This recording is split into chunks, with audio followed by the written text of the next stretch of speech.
मीरपुर नाम के शहर में तेजस अपनी पत्नी नीरू के साथ रहता था। पति पत्नी दोनों ही नौकरी करते थे।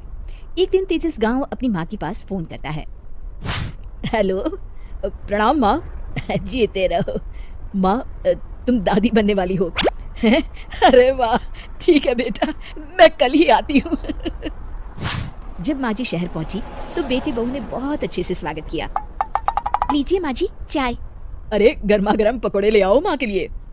नीरू रसोई में गई और 2 मिनट में ही पकोड़े ले आई। जी ये लीजिए। बहू जादू से बनाए हैं क्या? अभी तो रसोई में गई थी।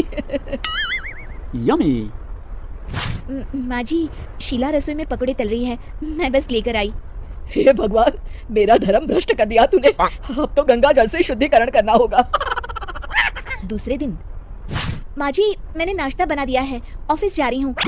पर अभी तो घर का सारा काम पड़ा है। शीला आती ही होगी, झाड़ू पोछा बर्तन कपड़े वो सब कर लेगी। हमारे जमाने में घर का सारा काम हम ही करते थे। जी माँ जी, आप बहुत होशियार हैं, मैं घर ऑफिस दोनों नहीं संभाल पाती। तो जरूरत क्या है घर से बाहर जाकर चाकरी करने की? वैसे भी घर का काम खुद करने से घर में बरकत आती है, समझी? पर माँ जी।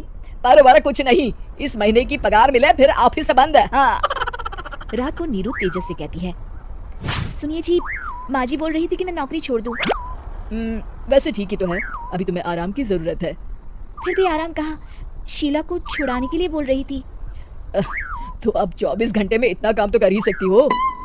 पर जॉब पसंद है मुझे, घर पर मन नहीं लगेगा। अगले दिन जब दोनों ऑफिस के लिए निकल रहे थे, मेरी तो कोई कीमत ही नहीं है इस घर में। माँ जी आजकल महंगाई बहुत है, रहन सहन भी बदल गया है, दोनों नौकरी करते हैं तभी ठीक रहता है। अच्छा, तू कहना क्या चाहती है? मेरा बेटा तुझे बिठा के खिला नहीं सकता? तू ही इस घर का खर्च चला रही है, हैं? नहीं माँ जी, मेरा वो मतलब नहीं था। मतलब खूब समझती हूँ, ये बाल धूप में सफेद नहीं किए मैंने। हाँ। अब तो ये रोज का काम हो गया था। तेजस भी रोज की चिक-चिक से परेशान हो गया था। एक दिन उसने कहा, नीरू वैसे भी तुम्हें मैटरनिटी लीव मिलने वाली है, तो अभी से ही छुट्टी ले लो। पर क्या, मेरी सैलरी अच्छी खासी है। आखिर नीरू ने रिजाइन कर दिया। जब बच्चा हुआ तो घर में सब बहुत खुश हुए। कुछ दिनों बाद तेजस फाइल देख रहा था। क्या हुआ तेजस, कुछ परेशान लग रहे हो? हाँ, वो हमारी जितनी सेविंग्स थी वो तो हॉस्पिटल में और छठी के फंक्शन में खत्म हो गई है नीरू। और अभी वैसे मंदी चल रही है तो मैं बोल रही थी कल मुन्ना को हेपेटाइटिस का टीका लगवाना है। नीरू क्या पोस्टपोन नहीं कर सकते? नहीं जी, बिल्कुल नहीं।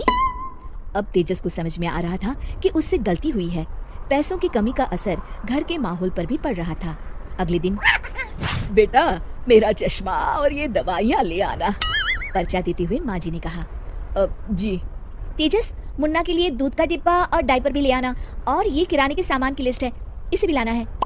तेजस गुस्से में लिस्ट मरोड़ कर फेंकता है और चिल्लाता है, पैसे क्या पेट पर उगते हैं? ये ले आना, वो ले आना। अरे पर ये जरूरत का सामान ही है। वो गुस्से में बिना कुछ कहे ऑफिस चला गया। अरे लंच तो ले चाहिए। नीरू दौड़ कर डिब्बा पकड़ाती है। एक दिन खाना खाने के बाद, नीरू अब तो मुन्ना कुछ बड़ा हो गया, तो अब तुम वापस ज्वाइन कर लो ना जॉब। पर इस रिसेशन में जॉब मिलना बहुत मुश्किल है। ट्राई तो करो। फिर मुन्ना? माँ जी है ना, और एक फुल टाइम मेड भी लगा लेंगे। पर माँ जी, उन्हें तो पसंद नहीं।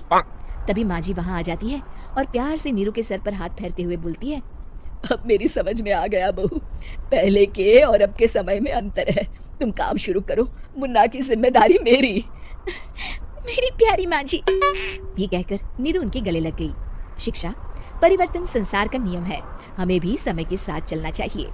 उम्मीद है कि आपको हमारी ये कहानी पसंद आई होगी।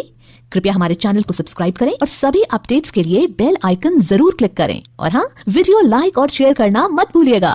Bye bye.